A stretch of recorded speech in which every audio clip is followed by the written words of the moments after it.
अस्सलाम वालेकुम स्टूडेंट्स, आज हम 9th क्लास केमिस्ट्री शुरू करने जा रहे हैं। तो हम बेसिक से स्टार्ट लेते हैं। तो सबसे पहले हम मैटर के बारे में डिस्कस करेंगे, फिर उसके बुनियादी यूनिट के हवाले से, और फिर उसके बाद हम पहले चैप्टर का आगाज़ करेंगे।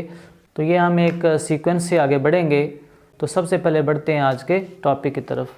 हमारा आज का टॉपिक है मैटर, या जिसको उर्दू में मादा कहा जाता है। तो मादा क्या चीज़ है? हर उस शय को कहा जाता है जो दो खासियत की हामिल हो। कौन कौन सी? एक मास रखती हो और दूसरा क्या है? जगह घेरती हो।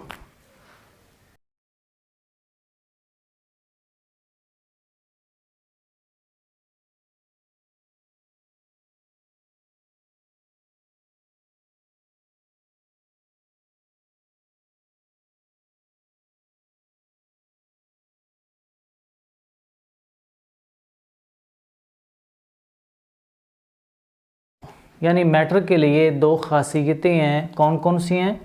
जो मास रखती हो और जगह घेरती हो, मैटर कहलाती है या मादा कहलाती है।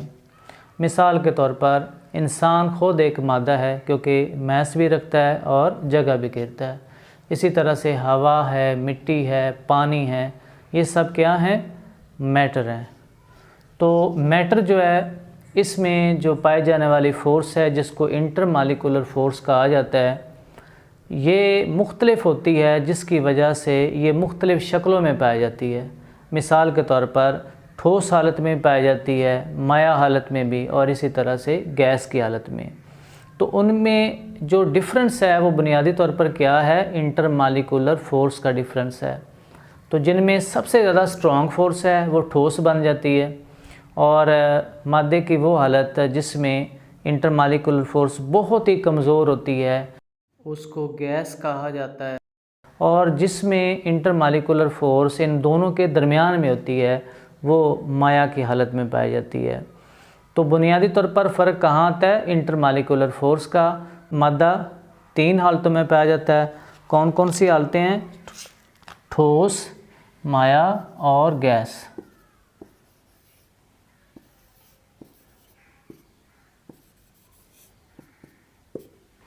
इनमें इंटरमालिकुलर फ़ोर्स वेरी स्ट्रॉन्ग होती है,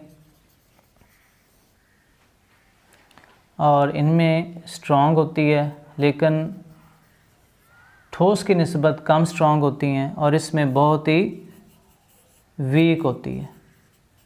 इंटरमालिकुलर फ़ोर्स गैस की हालत में बहुत ही कमज़ोर होती है, और इसी वजह से इनके मालिक्यूल्स एक दूसरे से दूर दूर होते हैं, और ये गैस की हालत में पाई जाती है। माया में क्या होता है? ये ठोस से कम होता है, और इसी वजह से इनके जो मालिक्यूल्स हैं वो मूव कर सकते हैं, हरकत कर सकते हैं।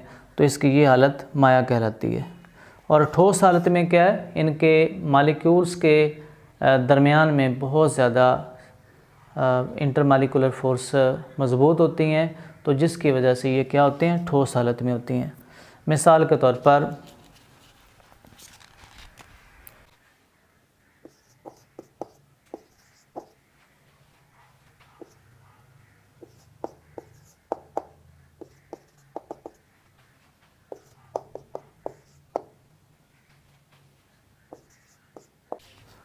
मिसाल के तौर पर लोहा, मिट्टी, तांबा वगैरह, ये क्या है? इसकी मादा की ठोस हालत है, और पानी ये मादा की माया हालत है, और हवा इसकी गैसी हालत है।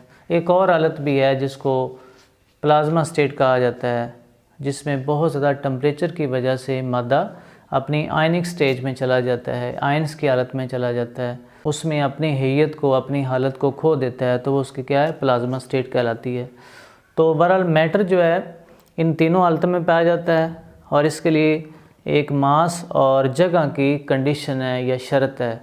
यानी इसके लिए मादा होने के लिए जो शर्तें हैं वो मास रखती हो और जगह घेरती हो। अब इनकी बुनियाद है, चाहे मादा ठोस हालत में है या माया हालत में है या गैस हालत में है, तो ये किन ज़र्रात से मिलकर बना है। तो इसकी बुनियाद क्या है? तो इसकी बुनियाद है एटम।